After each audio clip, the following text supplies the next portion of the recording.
Isinusulong naman ng mga mambabatas ngayong 20th Congress ang pag-amyenda sa Local Government Code. Gayun din ang paglaan ng espesyal na araw sa iba't ibang lugar sa bansa. Live mula sa Batasang Pambansa, si Kate Renya, una sa Balita Live. Kate?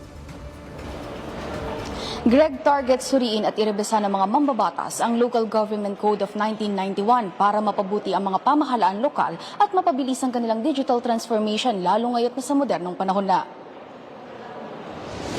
Sumalang sa deliberasyon ng Committee on Local Government ang ipinasang House Resolution No. 286 ni Chairperson Florencio Miraflores na naglalayong repasuhin ang Local Government Code of 1991 na higit 3 dekada na nang naipasa. Inaprubahan naman ng mga mambabatas na dumalo sa pagdinig ang naturang resolusyon at anilay magawa agad ito bago maipasa sa Department of Interior and Local Government. In-sponsor naman ni Representative Miraflores ang House Bill 4415 na i-convert bilang City of Malay, Boracay ang munisipalidad ng Malay sa probinsya ng Aklan. Ikinagalak naman ito ng Mayor ng Malay na si Florival Bautista at nanawagan sa komite na agarang maipasa ang panukala nang sa gayon ay mas mapalawak pa nila ang pag-improve sa turismo ng kanilang lalawigan. Samantala, aprobado na rin sa deliberasyon ng komite ang 12 panukalang batas na naglalayong ideklara ang iba't ibang araw bilang special holiday sa mga partikular na lungsod at munisipalidad sa bansa.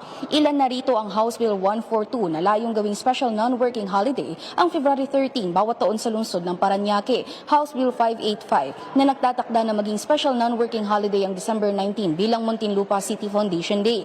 Maging sa bayan ng Batangas ay may igugunita rin tulad ng June 9 bilang special non-working holiday sa bayan ng Rosario para ipagdiwang ang kanilang founding anniversary. Ganon din sa bayan ng Dapa, Surigao del Norte kung saan layo ng panukala na gawing special non-working holiday ang January 16 dahil sa kapistahan ng kanilang Santo Niño. Greg, itong 12 House Bills na pagdedeklara ng mga araw bilang special non-working holiday sa iba't ibang lugar sa bansa ay nauna nang naipasa sa ikatlo at huling pagbasa noong 19th Congress at muli lang ding inihain ngayon ng mga mambabatas ngayong 20th Congress. At yan muna ang update muna dito sa Kamara. Nauuna sa mga balitang totoo at laging bago. Kate Renya, alauna sa balita, Congress TV.